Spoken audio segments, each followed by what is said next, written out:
Hey everybody, this week on RoadBytes I want to talk about open source software. Open source software is software that's freely distributed and also can be modified. The thing with open source software is that if you're going to also release anything you've changed, it'd have to be software that's freely distributed and also can be modified. One major example of open source software is the GNU Linux Operating System.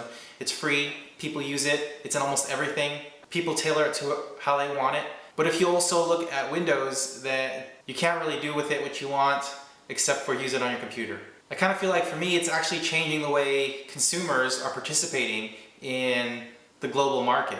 And just like with open source software, consumers are not just these consumers who don't participate in what's happening as much, who just kind of take the product or service in exchange for money.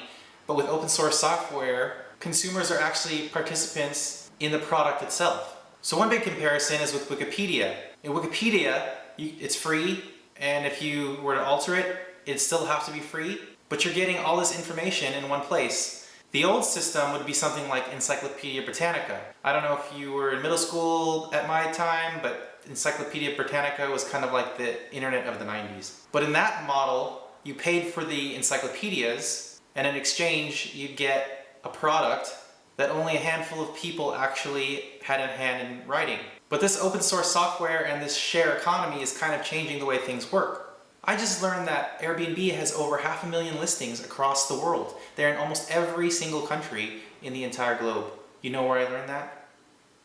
Encyclopedia Britannica. No, just kidding, I wikied it. But you can see how that model is killing hotels and the way that works today. Because with hotels, the customers aren't really participating in the service or the product. Whereas with Airbnb, you're staying at Lola Tinai's house. Anyways, I think the world's changing and customers are no longer always right. Customers are actually also going to become the competitors. So what's my point? My point is, you have a chance to participate now in the global economy, in the share economy. Maybe you should learn a code.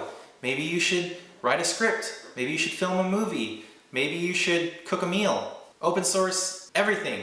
Yes, you might fall flat on your face, but that does not change the fact that there's still going to be opportunities out there that are just waiting to be taken. Do you think that there's more business opportunities for you as an individual or for your small company? Go ahead and leave a comment down below.